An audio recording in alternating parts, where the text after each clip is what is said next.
Hi, I'm Corinne Trommsdorff. I'm passionate about water.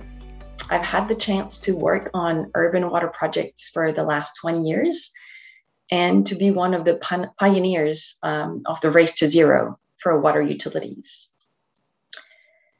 Water and wastewater utilities have a specific role to play in the city's response to the impact of climate change. Some of these changes are already visible, as we've recently seen with the big storms. And other impacts are more hidden and need to be anticipated on. I'd like to go over 4 impacts. Water scarcity, which should be addressed first through a demand reduction, through lower losses in the pipelines, and, for example, a transition to the 50-liter homes so that less water is needed. As a second priority, investing in alternative water sources through recycling or desalination might be needed, but it will have a larger carbon footprint.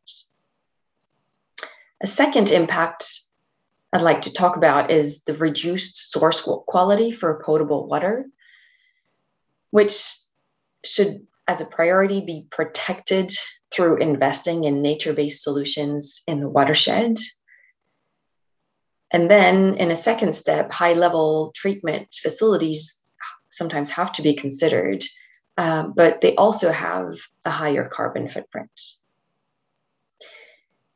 A third impact is the receiving water bodies that are becoming more fragile, with a limited capacity to absorb the treated effluent discharge in a single point. This is caused by the low flows in rivers and higher temperatures. Anticipating on this change is important to ensure water bodies and their ecosystems are protected. It requires to plan to increase treatment levels, which will have a significant energy and carbon footprint. Now, to mitigate this increased energy demand, we can think about adapting the treatment level to the fluctuating needs of the river through real-time monitoring. This is something that is being looked at in the Greater Paris area. We can also think about transitioning to a more distributed infrastructure so that we avoid or we reduce these single points discharge so that the load in a single point is not as high. The fourth impact, last but not least, utilities, like all other stakeholders of the city, need to prepare for large rain events. And they can do this by working with the city at removing rainwater from sewers, which also has a lot of energy efficiency implications. And they also need to apply, like everybody else, the retreat, protect, adapt approach to their infrastructure.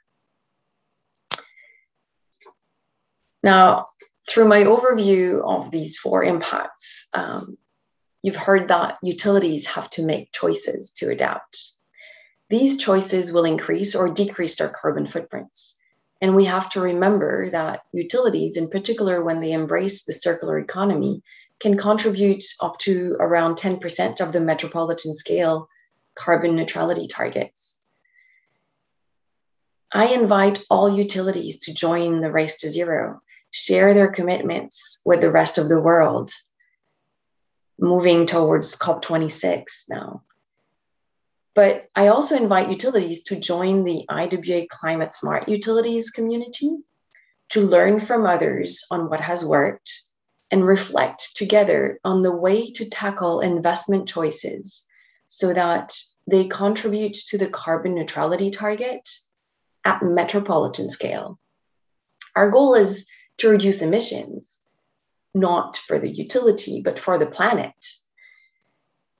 Just a quick illustration. Depending on the electricity source for a utility, producing electricity on site from the biogas has or not a lower footprint than injecting biomethane in the city natural gas grid. So keeping in mind the interconnectedness with the urban environment is key to trigger an effective race to zero by utilities. Enjoy Climate Week.